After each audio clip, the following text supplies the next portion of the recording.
I sort of focus a lot on my dad. I remember my dad in the 80s a lot. He rocked out a pretty big moustache, and I think it was like based a lot of Declan on my dad. So that's kind of where I went with that. You know, there's lots of pictures of my dad in 1983 with the exact same tash.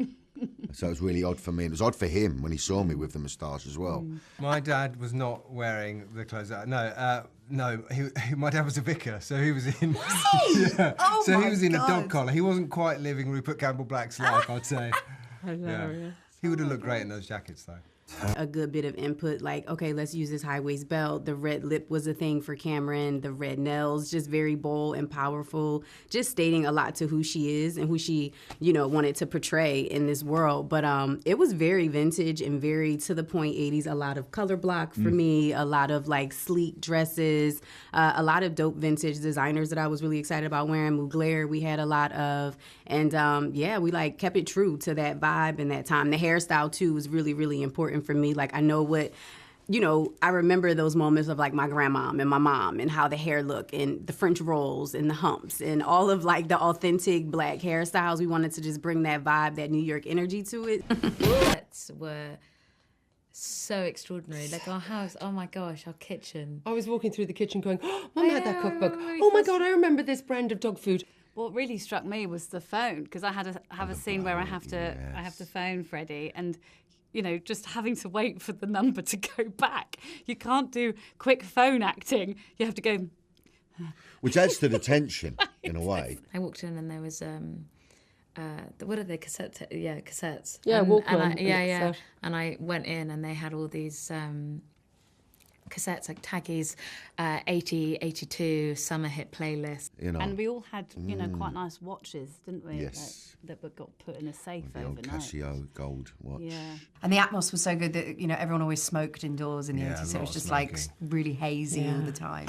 Meeting Jilly, I have to say, for me was like meeting the ultimate national treasure and icon. It's like, hello, Vic, let me introduce you to Jane Austen. You're like, okay. It's quite emotive because she's been in my life my whole life in book form. She glows, she twinkles. Yes, she's twinkly. She's got a twinkle in her eye. Yeah, impish and joyous. So it's seductive.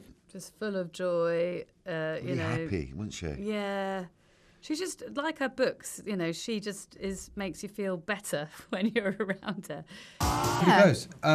There's some differences. I mean, one big and brilliant difference is Nafisa, in that Cameron is played by a black woman, which is, I think, a brilliant, brilliant change to the story. You would not have seen a woman like Cameron in 1986 being as bossy and as in control of a television production company as she is. So that, to me, I think we still have a good ways to go, but seeing how we're portraying that and how we're showcasing it is really, really important. And that's what, just wanting to spark that conversation of change within the show. I think some of the sexual politics, horrible sexual to be politics. serious. I mean, we're really exploring this with a sort of rigorous attention, the subtleties and the nuance of some of those dynamics that, women had to navigate.